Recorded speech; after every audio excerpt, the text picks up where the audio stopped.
So guys, we got this 2008 Jeep. We're here at my friend Peter's Automotive in the hood. And he said it misfires on like 3 cylinders or something. And it has a Hemi. And the hood shocks don't work.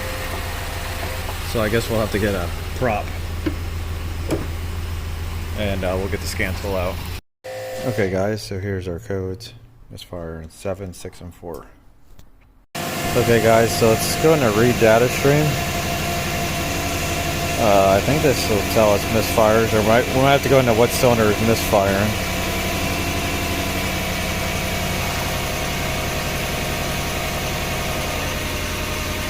What's our codes again? 7, 6, and 4.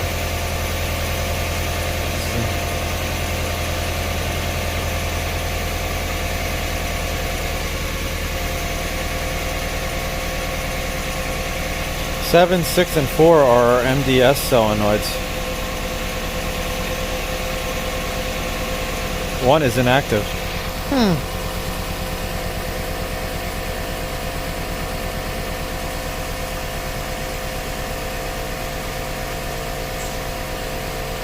Does this have any misfires in it? Nope. Probably have to go into special functions.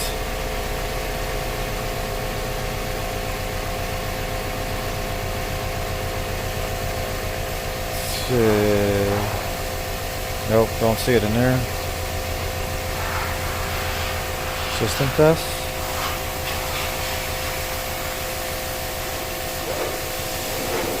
What the heck? Where's our... Should say like which cylinder is misfiring.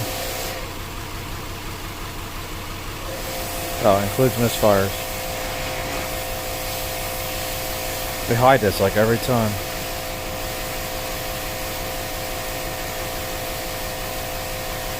Which cylinder is misfiring?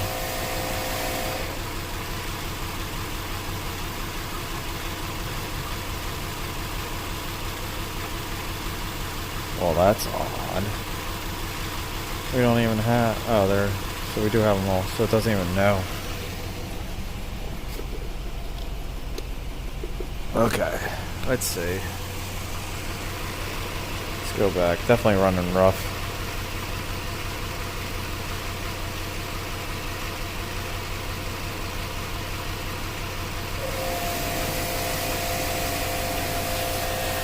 Quick do some research, guys. Okay guys, I got an interesting idea for this. Let's try starting this back up. Let's see, remember how we had that inactive cylinder? Let's see what our injector pulse widths are. Let's try this again. Look at that, so 4 is disabled, 6 is disabled, 7 is disabled, 1 is firing. See, 1 says inactive, all the other ones say active. So why is this disabling? Why is this stuck? Oh, you ripped it in. No, look at this. Okay, guys, let's try to reset this memory. Also, I have this. There we go. Let's see. All adaptives. Yeah? Okay, guys, sorry I was interrupted. So I'm going to disconnect the battery. I think it's some kind of logic issue. Because it's disabling 3 out of 4 ignition coils. I mean, not ignition coils, cylinders. And they really shouldn't be disabled. Like, it looks like it's commanding it. So, I don't know why it says active on them. And you can see the injectors. Oh, and they also replaced all the injectors. All these injectors are new, which I didn't know. So, that's where I'm at right now. And they said they tried clearing the codes, and I tried clearing the codes. I reset the PCM, and it came right back. So, we're just going to try this real quick before we go any farther, because I know some of these had logic issues, and I just don't want to deal with it if it has a logic issue.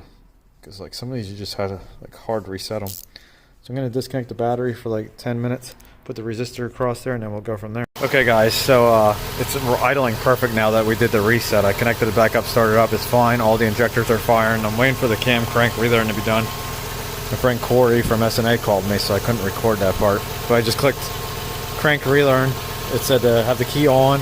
And he started up and it just did this. There we go. Okay, so that will work. Let's see.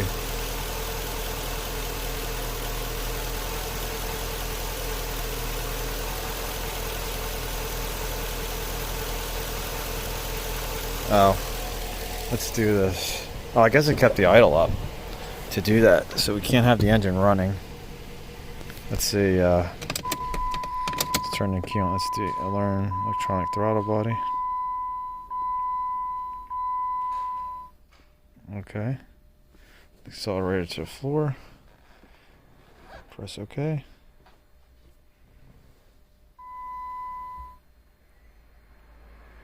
There we go. Release the throttle.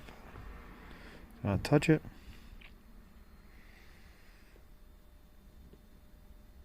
There we go. Complete. Okay, so that's done. There we go. So that's all done. So let's go back. Let's go to read data. There you guys go. Look at that.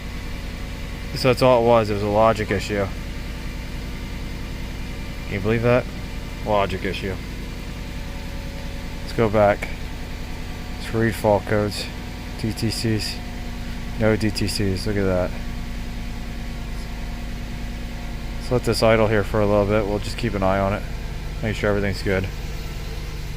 But I think we're going to be good. Idle's coming down now. We're like 1,000. See it's slowly coming down.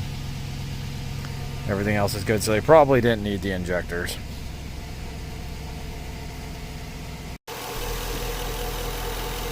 Watch this. Watch this. Look. Let's go back. Read fault codes. None. Boom. Fixed. See you guys later.